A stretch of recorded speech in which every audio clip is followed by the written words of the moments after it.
Welcome to my presentation of my water splitting machine I call the Deuce. Deuce means two. There's two cell packs in this apparatus that I've put together here, and they're hooked up and running as one. That's why I call it the Deuce. It's a water splitting machine, and how that works is DC current polarizes metal plates, one side positive, one side negative, and in doing so attracts hydrogen molecules to one plate side and oxygen molecules to the other plate side, and in doing so splits the water into its molecular form.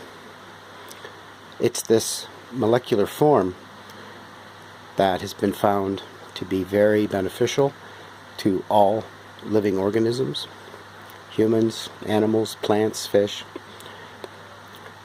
It can be absorbed through the skin. It can be breathed directly. It can be diffused into drinking water. Drinking water diffused with this gas I have found to be the best way of using this gas. Works from the inside out. Molecular hydrogen is the world's #1 anti-inflammatory, and in doing so of reducing inflammation is an effective painkiller. And the oxygen, when breathed directly from the unit, oxygenates us and is anti-cancer. At that point, science has proven that cancer does not like oxygen. So by doing that, staves off potential for cancers. And the molecular hydrogen also has been proven to be the world's #1 free radical eliminator. One of the components of this gas in this construction, the way it's designed, is when the cells are powered on, they become in effect electromagnets, but electricity is used to perform this process. In doing so, the DC current, I believe, transforms into a molecular version of electricity that is carried along within the gas. And it's been named by George Wiseman of Eagle Research. He calls it electronically expanded water.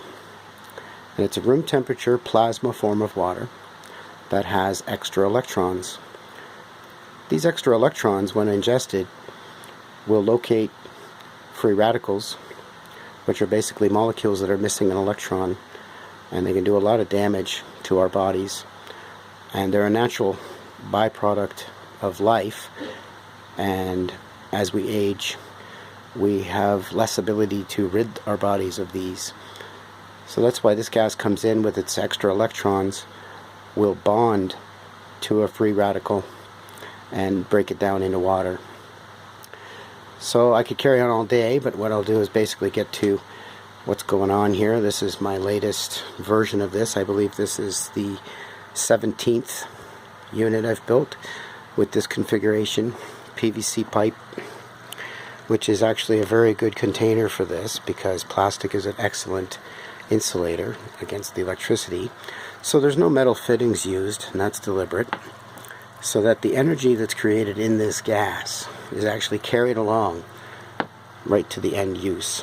So in this case, bubbling water, I did this just for display purposes to show production, which is adequate for bubbling water or breathing through a cannula. That's what this is intended for. So there's two legs to the system here. One there, elbows, T-fitting, elbow. Another leg down there with end caps.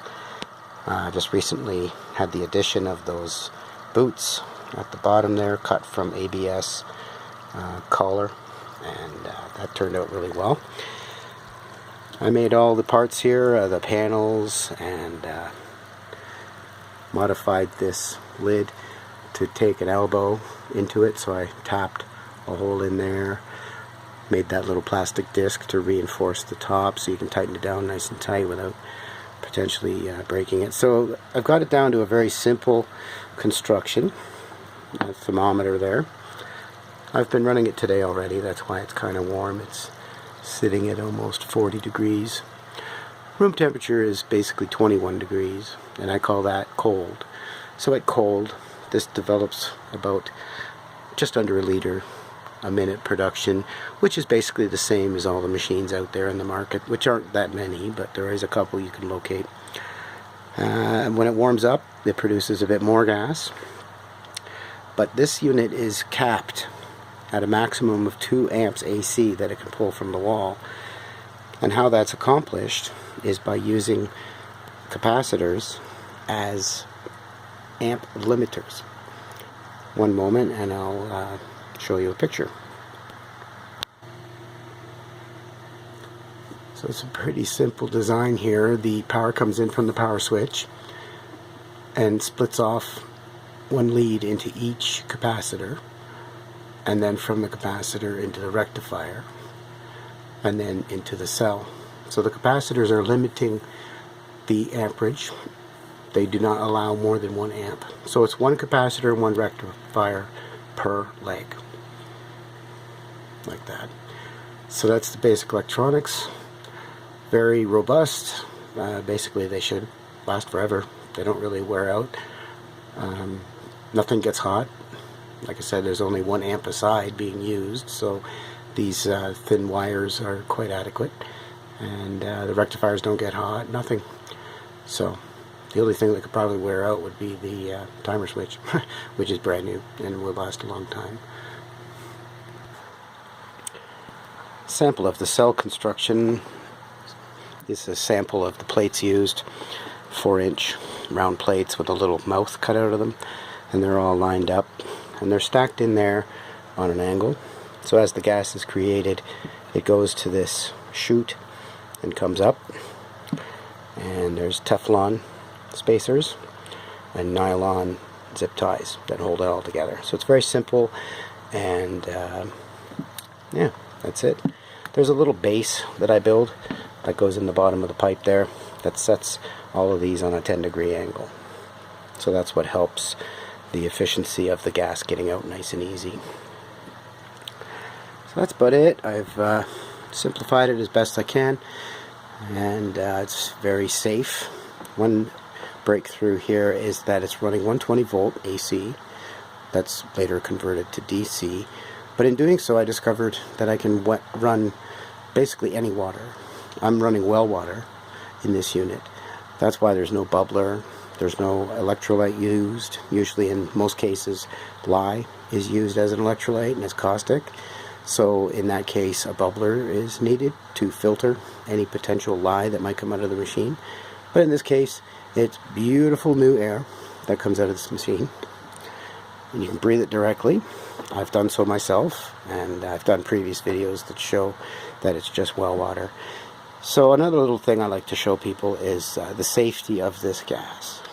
And the fact is, it will not fill a room and become an explosion hazard.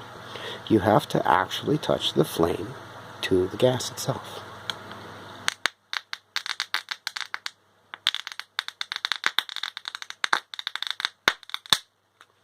That's just to show you that it's just not air coming out of this aquarium stone.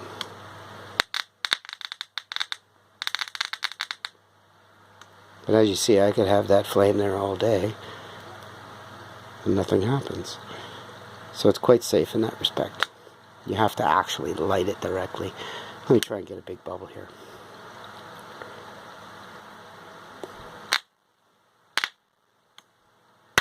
There we go. So it's quite fun, but still to be respected. It is gas, but it's quite safe, and in this case not petroleum based. So it's actually very, very healthy for us. It cures many ails and relieves pain, cleans up your system, helps your cells do their job better, and there's many, many aspects of this gas that's absolutely wonderful. So thank you for watching.